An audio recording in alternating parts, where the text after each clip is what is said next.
Hey YouTube, it is Lucy and I want to do a review on a Fairhaven Health product that is called the Pregnancy Wheel or Ovulation Wheel. So let me get down to like the facts really quick and then I'm going to tell you why I love this and how to use it. Okay, so number one is that it's only $6.95 per wheel.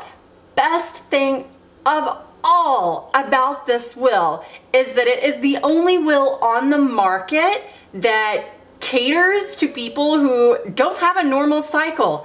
Hello, that's me, and that is why I love it. So many women out there do not have a typical textbook 28-day cycle, ovulation on cycle day 14. It's just not that common. While there are women who fit that 100% to the T, not every woman is like that, and that is why I love this wheel. Number three that I want to share about it is that it's only 5 inches in diameter. You can see how big or small it is in comparison to my head. So it's not that big. It's super, super thin. So you can carry it in your purse, your diaper bag, wherever, the car, whatever you want to do. It's small. That's my point. Now that you can actually see the wheel up close, you will see that there are two portions. This outer portion that has the month, and then there is this inner portion that spins, and it has all this information along the wheel. So what you want to do is you want to find your last cycle, which for me would be October the 3rd. So here's October, and then over here on this, if you turn, right here it says first day of last period, right there.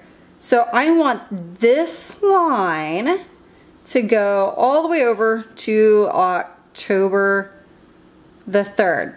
Now these little arrows indicate cycle length, 34, 32, 30, 28, all the way over to 22. Now I typically have a 31 day cycle, so I'm going to go between this 30 and 32 and have it match up with October the 3rd.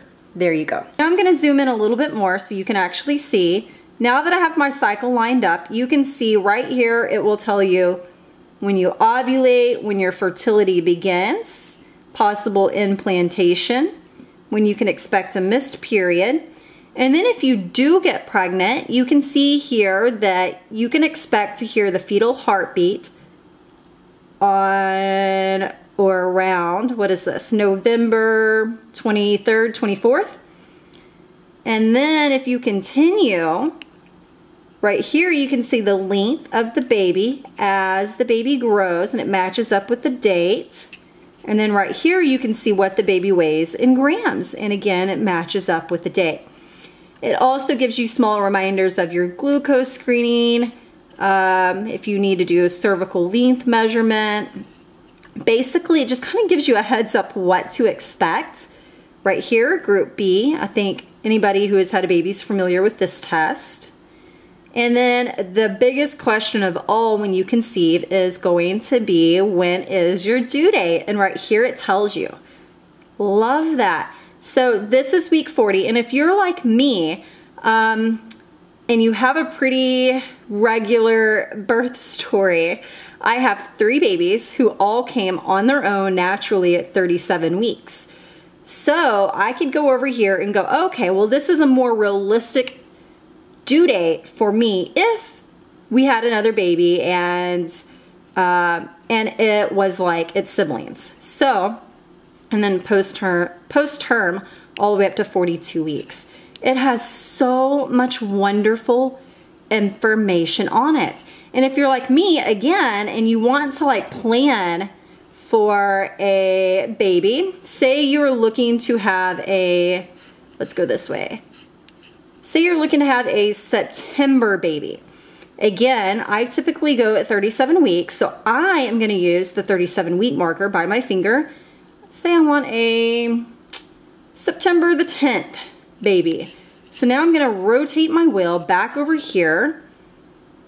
First day fertility. So now I know when I should try to have a baby to have a September the 10th baby for me at 37 weeks. Love this thing. It is so freaking cool. I love it.